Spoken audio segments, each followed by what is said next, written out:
So Team USA took that L from Nigeria. Is this a sign that they need to worry? All that coming up. Just a minute.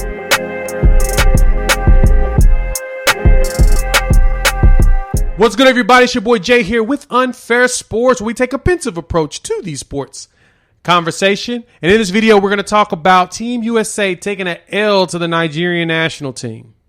Should we worry or should we not?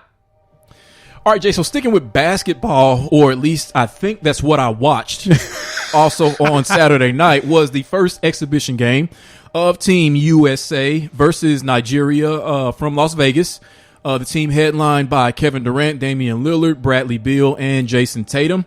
And in this first exhibition game, Team USA suffered a defeat by the score of 92-87 to Team Nigeria, who I believe shot like 50% from the three-point line. And if any of you, if you know the history and the lineage of USA basketball since the Dream Team, the expectation is that the team, whether exhibition or actually in the Olympics, not only wins every game, but wins every game by at least 40 points. That's sort of the curse of all the teams that have come after the greatest team ever assembled in basketball, the Dream Team.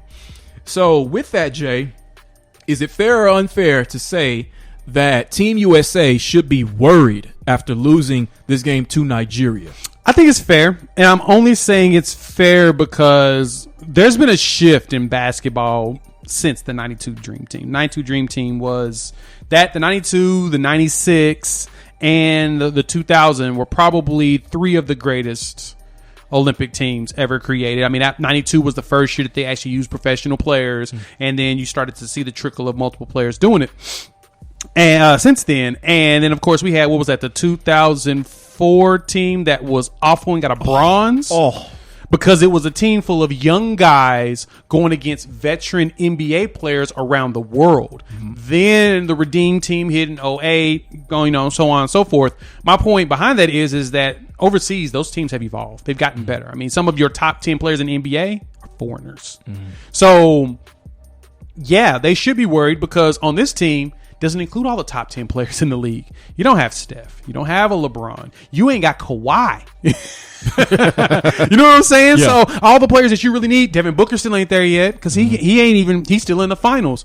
A lot of your top players that you need in order to make sure that we are leaps and bounds the best in the world are not going to play and aren't available. That's a big difference maker to me in what's going on. So with Nigeria, the NBA, the USA team is 54-2 since in exhibition games since 1992. 54-2. That's a number. I got that off of the article from ESPN. And 9 years ago, they beat Nigeria by 83 in the London games. 5 years ago, they beat Nigeria by 43 in an exhibition game. They lost this one. I think we should be concerned. And I'm full disclosure on it. I didn't even watch the game because I had a feeling something bad was going to happen.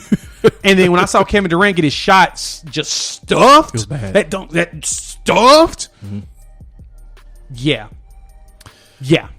All right, I did watch the entire game, and in your opening take on this, I do realize whose fault this is. You're right about something. I do realize whose fault this is. This is Steph Curry's fault, and I think this explains the reason why he decided not to join the team. Why is it Steph Curry's fault? Because as you talked about, the international game has evolved.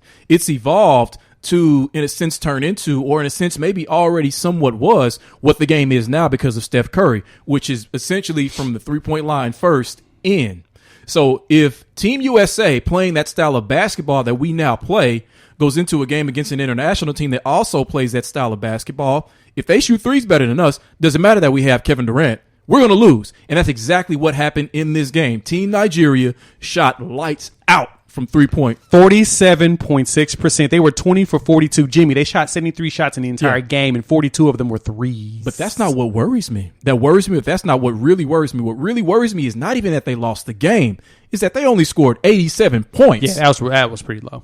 I don't care that it was an exhibition game. I don't care that it was your first exhibition game. In that game, okay, you may not know exactly your chemistry, how to play with each other, even some of the few plays that you would have at that point that Popovich and his staff have drawn up, you're not going to know those very well. But if you have, these are still some of the best ballers in the NBA. You should be able to muster more than 87 points against Team Nigeria. So that worries me. Yeah, you got to remember too, and this is the thing I've tried to tell other fans and stuff, is that you don't win championships, you don't win anything on paper. The roster can look nice, but if it don't mesh, yes, it ain't gonna mesh. If it's not the top 1%, the top 1%. It ain't gonna work. And I'm looking at this roster, man, and they're great players, but the fact that we don't have the top players in the NBA playing, we ain't got Paul George on here either. But we shouldn't need them. Oh yeah, we do. I'm saying we should not need them. We should. And that's my point. Why should we need them? Why do we need LeBron, Steph, and Paul George on this team when we have a KD, when we have a guy like Bradley Beal or Lillard or Tatum? Because you've got that was you just named the 4 players. Yeah, that's it. That's literally it. That's the team. I like Zach LaVine. I don't know if Zach LaVine is top 20 in the NBA. No, yet.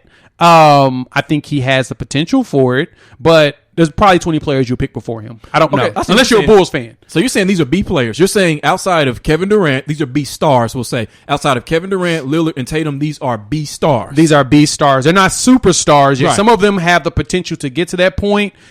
There's gaps. And that's the one thing that I think fans don't get when I try to explain this, and it makes them mad, makes me even more mad if they get mad behind it, is there's levels to talent when it comes to the pros. That's why certain players immediately walk in the league and start dominating. There's levels to talent that you have to recognize. And the Nigerian team, I don't know really any of these players for the most part. I know Epke Udo, because he played at if I'm correct, he played TU, either TU or RU in this area. Jahlil Okafor was played on there, so he's from Oklahoma, exactly. Played in Oklahoma. That's all that matters. But for the most part, they play like a team. Yeah, it looks like. Right. You could tell they've been playing together for a lot longer. And then add insult to injury to this team is that they didn't have very long to get together and try to get themselves prepared for this. Whereas everybody else, unless you were in the playoffs, you were prepping this entire time. Now, I will say one thing, and this should make Team USA basketball fans feel a little bit better. And you might recall this. Now, I don't know how official this game was. Not this game, but the game I'm going to talk about. But I recall that the first game the 92 Dream Team played together was, I think, against some of the best college players. Yes. And they lost that game. So I don't know. They didn't lose. They lose that game? They didn't lose. I thought they lost that game. They didn't lose. They won. They didn't lose any exhibition games. I could have sworn they lost that game. I don't think they lost that game. I think you're crazy. So then where was the other? What was the other one that came from? You said USA's record was 54-2 in exhibition. Yeah, they lost. So they lost 2. I'm gonna have to let me look that up. But continue. Yeah, I don't know. Okay, so we'll see if that's right or not. That's fine. But all right, despite that, I think that a big part of what this team is clearly missing, and what they're not going to find in Kevin Durant, is leadership. In the fourth quarter of this game, first of all, in the fourth quarter, KD shot poorly, and then he hit a few threes towards the end. He's the one who kept them in it. He's the reason why they only lost by 3, but they were just feeding him the ball, getting him to take all the shots. I understand that because of just his otherworldly offensive skill set. Right. But KD can't shoot this team into leadership. Leadership has to come from one of two places. I thought about this. It's either got to be Dame Lillard or, my choice, Draymond Green.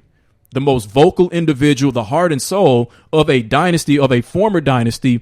And Draymond was all over the place in this game on defense, as you would expect him to be. I think Draymond Green has to assume leadership of this team. Is problematic because I don't know how much you can play him in the fourth quarter above like a Bradley Beal or somebody like that who can create their own shot. But they got to find leadership, and they got to find it quick.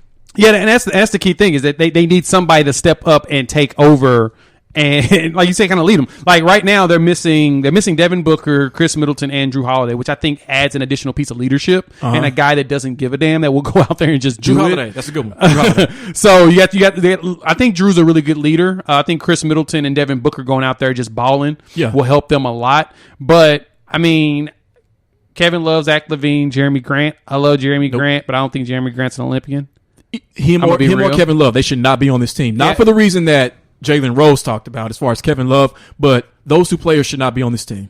They're good.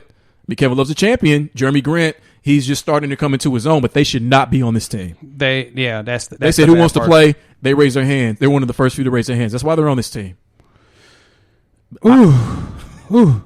So what do you think they're going to do how are they going to do in the next game against Australia? Which is tonight as we record this. I think they'll win. I predict a win by, we'll say 15-20. They'll pull away late, but some of the issues that they showed in that first exhibition game are going to be there in this game as well. Now, at the same time, I don't know who leads that Australia team. If Matthew Dellavedova is their best player and their leader, then it'll probably be by 50.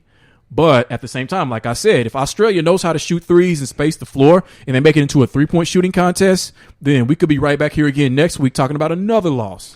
Oh, yeah, that would be bad. That would be bad. And it looks like the Nigerian team was training in the Bay Area for like the last few weeks while this team basically got together Thursday. Right. Right. We got together right before the holiday to play. I'm looking to see. I don't see who all they lost to. I'm looking for the last time. I don't think it was in the 92. I know that they almost lost to the was that the under 20 team or whatever?